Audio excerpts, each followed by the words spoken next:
Assalamualaikum warahmatullahi wabarakatuh. Perkenalkan, nama saya Monika Sulandari. Saya akan presentasikan hasil tugas saya biologi dari kelompok 2 yang berjudul konsep ekologi.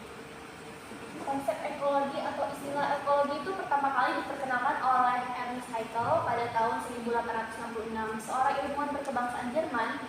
Menurut Haeckel, ekologi adalah ilmu yang mempelajari hubungan antara organisme dan lingkungannya. Maka, secara umum, ekologi adalah hubungan timbal balik antara organisme dengan lingkungannya. Satuan-satuan ekologi itu, komponen dalam organisasi kehidupan itu meliputi lingkungan fisik atau disebut lingkungan abiotik, dan organisme lain yang berhubungan langsung maupun tak langsung disebut lingkungan biotik. Piramida ekologi yang pertama ada piramida jumlah. Piramida jumlah adalah piramida yang jumlah organisme yang terdapat pada satuan luas tertentu atau kepadatan populasi.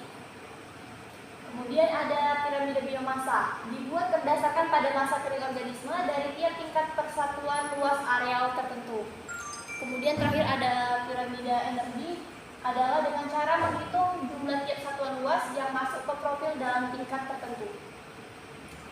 Selanjutnya ada pengertian suksesi. Suksesi adalah proses perubahan dalam komunitas yang berlangsung menuju ke satu arah secara teratur. Suksesi terjadi akibat modifikasi lingkungan fisik dalam komunitas atau ekosistem. Selanjutnya ada macam-macam suksesi. Yang pertama ada primer dan sekunder.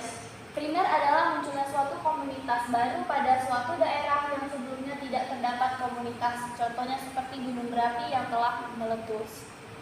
Kemudian ada suksesi sekunder, yaitu pembentukan suksesi suatu ekosistem yang telah rusak, keadaan awalnya belum terganggu. Contohnya itu seperti gangguan alami seperti banjir, kebakaran, angin kencang, dan gangguan buatan seperti penebangan hutan dan pembakaran pada rumput dengan sengaja. Faktor penyebab suksesi ekologi yang pertama ada faktor iklim, faktor topografi wilayah, faktor tanah, dan faktor komponen biotik.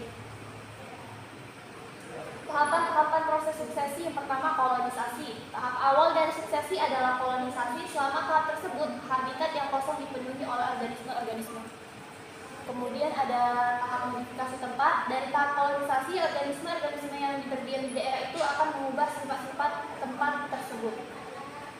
Yang terakhir ada variabilitas ruang, yaitu modifikasi ruang merupakan peningkatan variabilitas ruang atau spasial habitat. Contohnya adalah Darius Granby, tanaman pembentuk hutan yang terpenting pada suksesi awal di Alaska. Manfaat suksesi ekologi yaitu perubahan komposisi spesies dalam komunitas akan bervariasi sepanjang waktu. Di beberapa spesies kelimpahannya menurun dan spesies lainnya meningkat. Ketika perubahan sangat besar dan kuat, maka akan mempengaruhi sistem secara keseluruhan. Baik, sampai situ saja presentasi saya. Kalau ada salah dan kurang, saya mohon maaf. Saya akhiri dengan Assalamualaikum warahmatullahi wabarakatuh.